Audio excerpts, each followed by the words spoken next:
Alors, pourquoi le web marche si bien en magasin? Tout simplement parce qu'on évite d'être enfermé dans un magasin. On peut s'ouvrir beaucoup plus, on peut découvrir d'autres produits, découvrir d'autres avis clients. Donc on peut vraiment s'ouvrir sur une autre connaissance.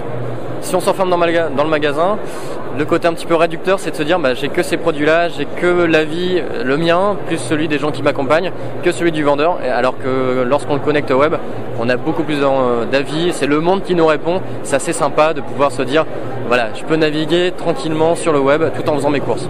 C'est assez pratique. Il y a un tel engouement, c'est que comme dans toutes les phases du web, il y a eu l'engouement de se dire j'ai un site web et puis après il a fallu créer du trafic. Il y a eu un moment où on avait des magasins de retail et on s'est dit tiens on avait du web, il faut peut-être qu'on ait du web, du e-commerce mais on ne les avait pas forcément connectés. Il y a un moment où on s'est dit tiens on a des magasins, on a du web, peut-être qu'on va pouvoir récupérer du coup mes colis en magasin. Et on arrive sur maintenant j'ai des magasins, j'ai des gens sur le web, j'ai des gens sur les médias sociaux. Peut-être que c'est peut-être les mêmes clients, peut-être qu'ils me connaissent pas et finalement j'ai peut-être besoin de leur expliquer que tout ça c'est lié. Et en fait ce qui se passe sur la digitalisation des points de vente depuis 6 mois, 1 an et sur la grosse tendance, c'est que simplement on rend seamless complètement le côté connecté avec le côté briques et magasins de retail et de se dire c'est bien les mêmes clients, ils consomment bien les mêmes produits, ils attendent bien les mêmes expériences. Alors pourquoi sur le web finalement je leur offre des expériences sympas et en magasin je peux rien leur offrir entre guillemets? Et là je vais leur offrir la même expérience qui en plus est connectée et qui en plus est connectée sur ces espaces sociaux parce que typiquement ça peut être connecté à Facebook, Twitter, Instagram, peu importe. Donc ça c'est à mon sens ce qui se passe, c'est le fil de l'évolution technologique qui permet du coup aujourd'hui d'autant plus connecter et surtout l'acceptation des utilisateurs à être connectés. C'est compliqué de se dire d'un client de se dire tiens je suis dans un magasin et puis je vais me connecter à mon compte Facebook. Bon nous c'est pas le cas du coup parce qu'il se connecte pas directement mais c'est hyper chaud parce qu'il se dit ouais mais c'est ma vie privée, c'est mon compte perso.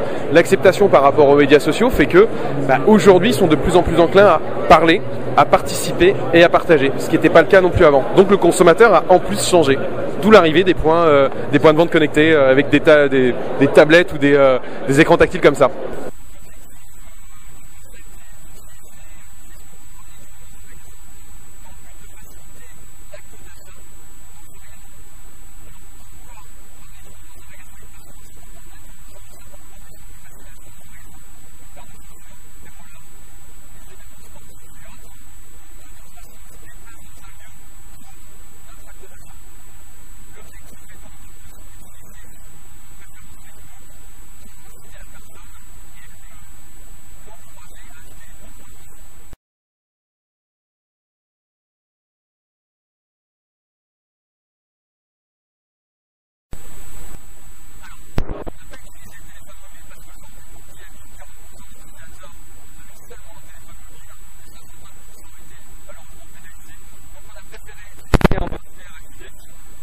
Mais finalement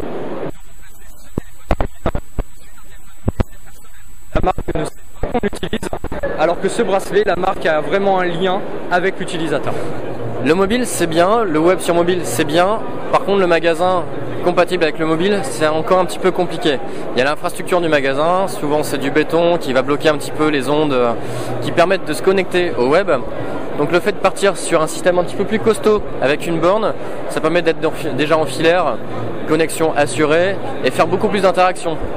Même si le mobile et le web c'est bien, on va rester quand même enfermé, non plus juste dans le magasin, non plus juste sur son mobile, mais sur un mélange des deux, ce qui est un petit peu gênant. Il y a encore plein d'autres choses à faire et on aimerait bien aussi discuter un petit peu avec les gens qui sont dans le magasin. Et pourquoi pas participer, se battre virtuellement avec eux, essayer de faire un meilleur score, essayer de jouer. Voilà, le magasin c'est pas fait que pour consommer, on est là aussi pour s'amuser. Et si on s'amuse, on va consommer peut-être encore plus ou différemment. Donc une borne, ça sert à ça, ça sert aussi juste à donner un petit peu de fun au magasin. On n'est pas là uniquement pour dépenser, on est là pour s'amuser.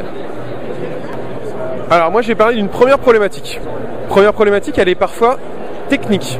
Quelqu'un s'est déjà amusé à se connecter en 3G et à télécharger une application dans un centre commercial? Bon courage, ça passe pas. C'est hyper lent. Donc déjà c'est de dire, moi je veux bien avoir téléchargé une application quand je vais dans un magasin et de me dire ah bah ouais mais je l'ai pas, je peux pas vivre l'expérience. Premier problème. La deuxième chose c'est de se dire, c'est génial d'avoir ça, hein. Mais mon expérience elle est sur, ça fait quoi, 4 pouces?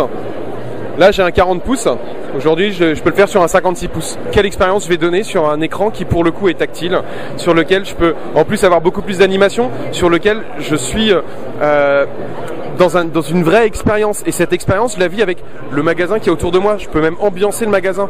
Si je suis sur mon téléphone, j'ambiance pas grand chose parce que je regarde mon écran comme ça. Donc je pense que c'est essentiellement sur l'expérience, la facilitation de l'expérience, et finalement que l'utilisateur se sente encore plus à l'aise dans sa consommation de ce type de contenu en mode connecté. Par contre, ça ne veut pas dire que le téléphone sert à rien. Et en effet, les applications peuvent servir. Maintenant, il faut juste penser à des problématiques qui sont toutes simples de connexion. Et en effet, je peux pas télécharger une application, je fais pas grand chose.